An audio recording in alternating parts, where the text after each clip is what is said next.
আসসালামু আলাইকুম। Live blogs by Shifu channel থেকে আমি শিফু বলছি। কাছে কিংবা দূরে যে যেখান থেকে আমার আজকের ব্লগটা দেখছেন না কেন, আশা রাখছি সুস্থ আছেন, ভালো আছেন।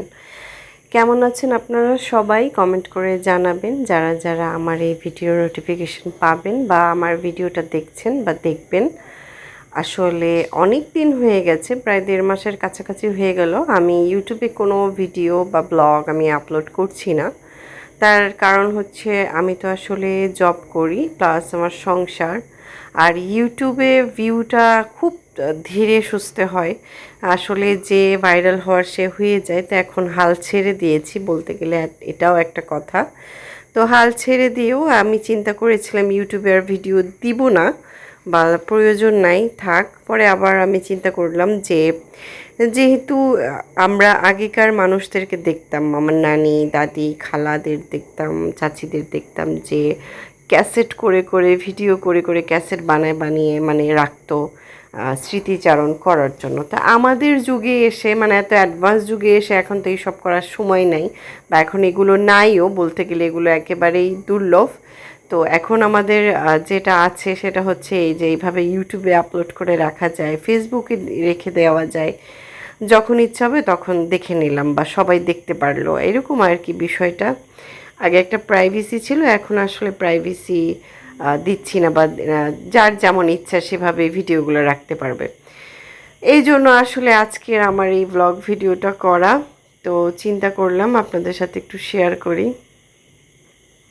ভিডিও রিলেটেড কথায় যদি আসি, তাহলে আমাকে দেখলেন আমি রেডি হয়ে আমার ফ্রেন্ডের বাসায় গিয়েছি, ওখানে কেক কাটাকাটি হয়েছে, ও হোমমেড কুকিজ বানিয়েছে, সেগুলো খাওয়া দাওয়া করেছি। সেটা আমি অতটুকু ভিডিও করেছি, এরপর আর কোনো ভিডিও করিনি, আড্ডায় জমেছিলাম, তাই আর তেমন ভিডিও করা হয়নি। এরপরে আরেক দিন, এটা এপ্রিলের 13 তারিখের ভিডিও।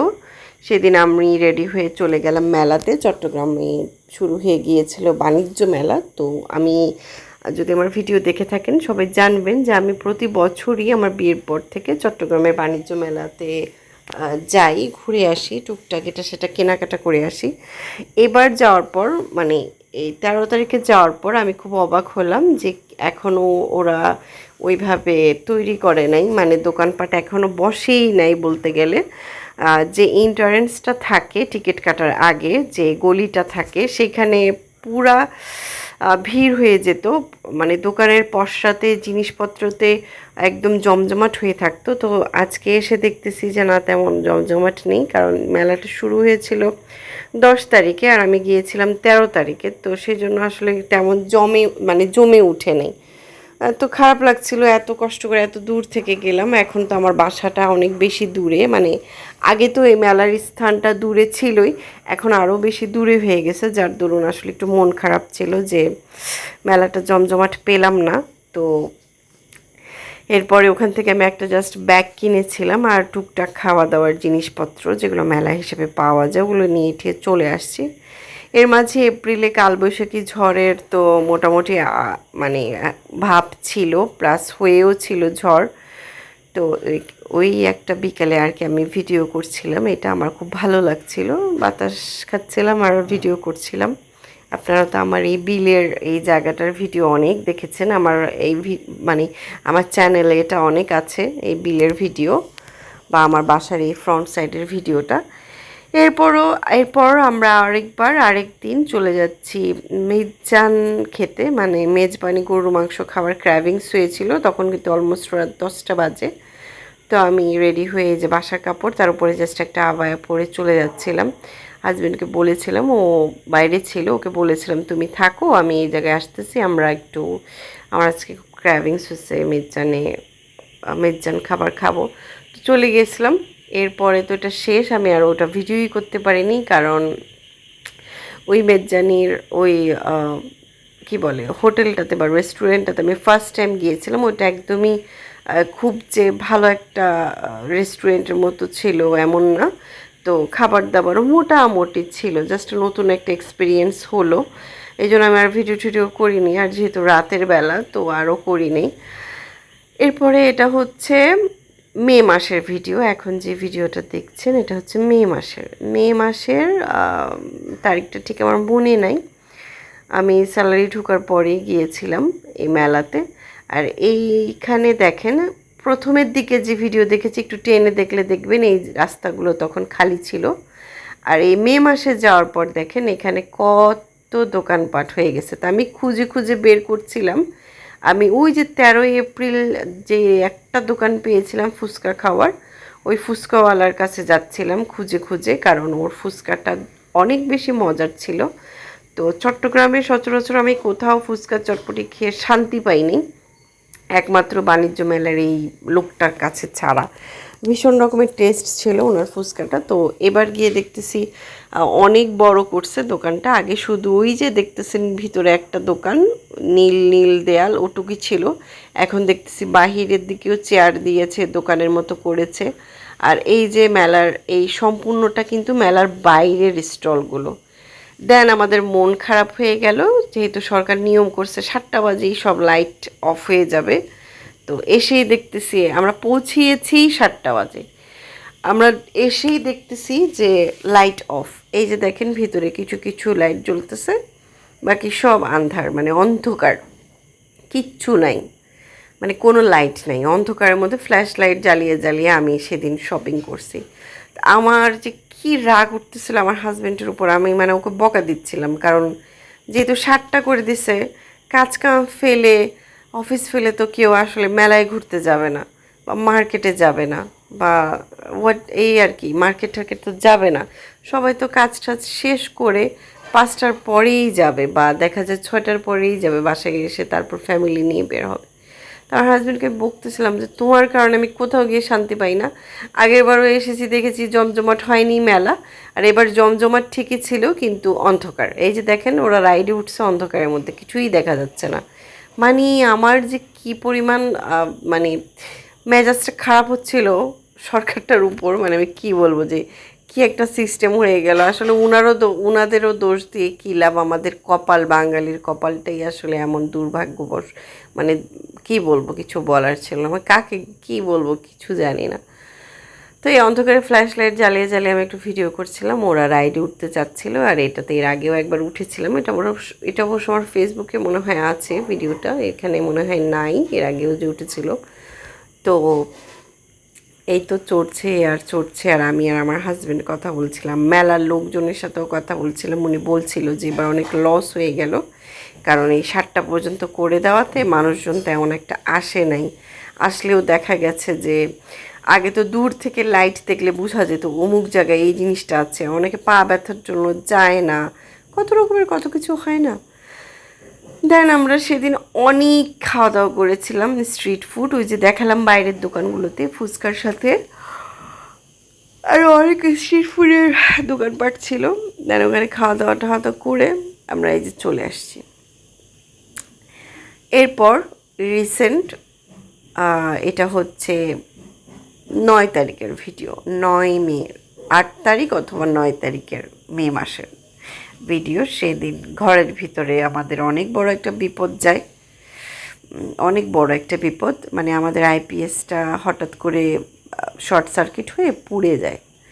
তো এই যে আমি ভিডিও করছি আর কথা বলছি, বাট আমি এখানে আলাদাভাবে ভয়েস দিয়ে দিচ্ছি।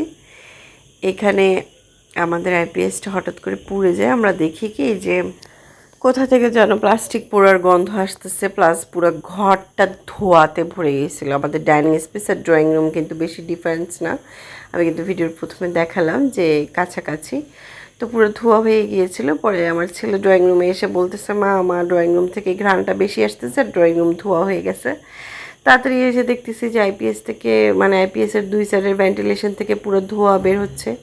তো আমার হাজব্যান্ড তাড়াতাড়ি ওই দারোয়ানকে ডেকে আইপিএসের ইয়েটা চেঞ্জ করে দিছে, ওই যে সকেটটা চেঞ্জ করে দিছে। দেন কারেন্টে আর কি ডাইরেক্ট কারেন্টের লাইনটা দিয়ে দিছিলো আইপিএসটা অফ করে। তো আইপিএসের লাইনটা ছুটানোর পরপরই ওই ধোঁয়াটা স্টপ হয়, মানে কিছুক্ষণ পরেই ধোঁয়াটা বন্ধ হয়ে যায়, পোড়াটা বন্ধ হয়ে যায়। দেন আমরা মিস্ত্রি মানে ডাকার পরে সে এসে দেখে যে ভিতরে পুরাটাই যে ওটাকে কি বলে ক্যাপাসিটর এটা পুরাটাই বাস্ট হয়ে গেছে, আর পুড়ে গেছে, তার পুরাটাই পুড়ে গেছে। মানে আমি চিন্তা করছিলাম যদি আমরা বাসায় না থাকতাম, বা আমরা যদি ঘুমে থাকতাম রাত্রেবেলা, গভীর রাতে, তাহলে এটা মানে কত বড় যে একটা বিপদ হতো, কত বড় বিপদ থেকে যে আল্লাহ তাআলা আমাদেরকে রক্ষা করছেন তা শুধু আমরাই জানি, আমার আল্লাহ জানেন। আলহামদুলিল্লাহ। আমি আসলে এটা ওই সিচুয়েশনটা যদি আপনাদের কারোর সাথে না হয় কখনো বুঝবেন না আসলে কী সিচুয়েশন তখন আমি পার করেছি। তো এখানে বলে রাখি, আমার আইপিএসের এমন প্রবলেমটা হওয়ার কারণ হচ্ছে এটাতে স্ট্যাবিলাইজার বিল্ড করা নাই, প্লাস হচ্ছে এটা ইনভার্টার না, এটা অনেক ওল্ড একটা আইপিএস। আর ওল্ড আইপিএস হওয়াতে এটা ওই শর্ট সার্কিট কিন্তু হয় হলো কারেন্টের ভোল্টেজের আপ ডাউন হলেই। তো এই জন্য ইনভার্টার আইপিএস কেনার চেষ্টা করবেন, প্লাস স্ট্যাবিলাইজার আছে এমন আইপিএস কেনার ট্রাই করবেন। সেকেন্ড হ্যান্ড পুরানো এমন কিছু আইপিএস নেবেন না বা দেখবেন না। আমাদের আসলে এটা নেওয়া হয়েছিল সেকেন্ড হ্যান্ড হিসেবেই, আমাদের বলেও দেওয়া হয়েছিল এটা ইনভার্টার নাই এবং স্ট্যাবিলাইজারও নাই, এটা বাইরে গেলে অফ করে রাখার জন্য। বাট আমরা কখনো ওইটা করতামই না, মানে অফ টফ করে যেতাম না, মানে সাবধান ওরকম কিছু ছিলাম না। বাট আল্লাহ রক্ষা করছে যে আমরা বাসায় থাকাকালীনই এটা এমন মানে পুড়ে গিয়েছিল। তো দেন আমি আর দেরি করিনি, আমি সাথে সাথে তা 11 তারিখে নতুন আইপিএস কিনে ফেলি। নতুন আইপিএসটা আমি আপনাদেরকে দেখাচ্ছি। এই যে এটা হচ্ছে আমাদের নতুন আইপিএস, আর এটা হচ্ছে একদমই টোটালি ডিজিটাল একটা আইপিএস যেটার মধ্যে ইনভার্টার টেকনোলজি আছে, প্লাস হচ্ছে স্ট্যাবিলাইজার বিল্ট ইন। এটা অটোই যদি কখনো আল্লাহ না করুক শর্ট সার্কিট বা এমন কিছু বা ভোল্টেজ আপ ডাউন এমন কিছু হয়, এটা অটো অফ হয়ে যাবে। মানে এটার মধ্যে সব কিছুই আছে এবং এটার গ্যারান্টিও ভালো, ওয়ারেন্টিও ভালোই দিয়েছে। আর এটা আমাদের নিয়েছে 13,000, আমি প্রাইসটা সহই জানিয়ে দিলাম। তো এই তো, আর এটা হচ্ছে এখানে সব কিছু লেখা ওঠে, আগেরটাতেও আমার লেখা উঠতো যে ব্যাটারি চার্জ কি চার্জ হয়নি সব কিছু, এটাতেও সেম উঠে। আর ভোল্টেজটা কতটুকু আছে না আছে এটাও উঠে যায়। তারপর মানে সব কিছুই জাস্ট এটা হচ্ছে একেবারেই আপডেট। তো এটা নিয়ে ফেলেছি এই আর কি। এরপরে এটা হচ্ছে আজকের ভিডিও। আজকে আমি সন্ধ্যার দিকে একটু বের হয়েছিলাম, আমার কিছু স্টেশনারি জিনিস দরকার ছিল, প্লাস এমনি টুকটাক প্রয়োজন ছিল। তো এই বাকেটগুলো আমার কাছ থেকে মাত্র 100 টাকা নিয়েছে, অর্থাৎ দুইটা 100 করে অফার ছিল না কি ছিল জানি না, এখানে লেখা বাই ওয়ান গেট ওয়ান। তো এখানে আমি একটা নিয়েছি, মানে এক জোড়া ওয়ান পেয়ার নিয়েছি, ওয়ান পেয়ারের সাথে আরেকটা পেয়ার আমি ফ্রি পেয়েছি।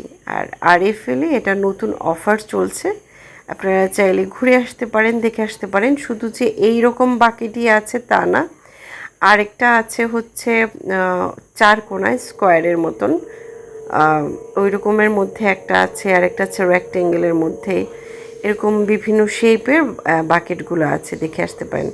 আর এই একটা বাকেট আমি নিয়েছি আমার ড্রেসিং টেবিলে কিছু জিনিস অর্গানাইজ করে রাখার জন্য, যেহেতু ড্রেসিং টেবিলের ইয়েটা ছোট, ওটাকে কি বলে মানে ডিপটা ছোট, তো এই ধরনের বাকেটগুলো রাখলে হয় কি জিনিসগুলো অর্গানাইজ করে রাখা যায়।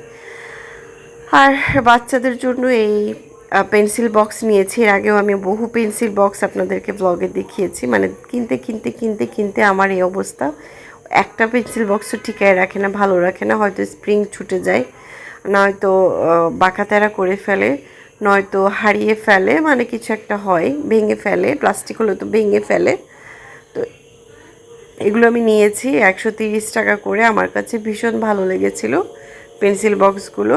তো আমি আরেকটা চয়েস করেছিলাম গিটার, না আমার দুইটা ছেলেই পছন্দ করছে বাইক। বলেন তো বাচ্চাদের, ছেলে বাচ্চাদের কেন এত বাইকের প্রতি নেশা আমি জানি না, মানে ওরা পছন্দ করছে বাইক, কেন গিটারটা নেই? গিটারটা এত সুন্দর ছিল কিন্তু নেয়নি, ওরা নেবে বাইক। যাই হোক, এরপরে নিয়েছি এই অয়েল জার, এটা প্লাস্টিকের, মানে চাচের, প্লাস্টিকও না। আর নিয়েছি বাচ্চাদের জন্য দুইটা ছোট ছোট গ্লাস, আর এই বেলুনের পাম দেওয়ার এটা কী বলে নাম ভুলে গেছি। যাই হোক, ভিডিওর এই পর্যায়ে আমি আপনাদের সবার কাছে ক্ষমা চেয়ে নিচ্ছি এতদিন পর আমি ভিডিও দেওয়ার জন্য। যদি এতদিন পরেও আমার সাথে থেকে থাকেন এবং আমার এই ধরনের ডেইলি ব্লগ আপনাদের ভালো লেগে থাকে, প্লিজ আমার চ্যানেলে একটা সাবস্ক্রাইব করবেন, লাইক দেবেন, কমেন্ট করবেন, আমার জন্য দোয়া করবেন, আমার পরিবারের জন্য দোয়া করবেন। আমি সুযোগ সময় পেলে কিন্তু অবশ্যই আপনাদের ভিডিও দেখি, কমেন্ট করে যাবেন। আপনাদের আপনাদের একটা কমেন্ট, একটা সাবস্ক্রাইবারই কিন্তু আমাকে সামনের দিকে নিয়ে যাওয়ায় অনুপ্রাণিত করে। আমি সেটা থেকেই কিন্তু অনুপ্রাণিত হয়ে আসি, ফিরে আসি। তো এই যে এখানে দেখেন আমার একটা চা খাওয়ার মগ দরকার ছিল বা একটা গ্লাস দরকার ছিল, আমি এটা চা খাওয়ার জন্য নিয়েছি। আর এইটা হচ্ছে মেহমান বেশি আসলে চা বেশি করে বানাতে হয়, সেজন্য এই চায়ের পাতিলটা আমি নিয়েছি। আর একটা ছোট্ট লুডু নিয়েছি, এটা আমার কাছে ভীষণ ভালো লেগেছে এবং এটা আমার অনেক আগের কালেকশনে ছিল, তো এখন আর ছিল না বলে এটা আবার দেখেছি বলে কিনেছি। এটা আমার কাছ থেকে 150 টাকা রেখেছি। এখানে কিন্তু দাবা, লুডো, সাপ খেলা তিনোটাই আছে, তবে এটা খুব ছোট, এটা হচ্ছে কোথাও বেড়াতে গেলে তখন নিলে ভালো। তো আজকের ব্লগ এতটুকুই, সবাই ভালো থাকবেন, আল্লাহ হাফিজ।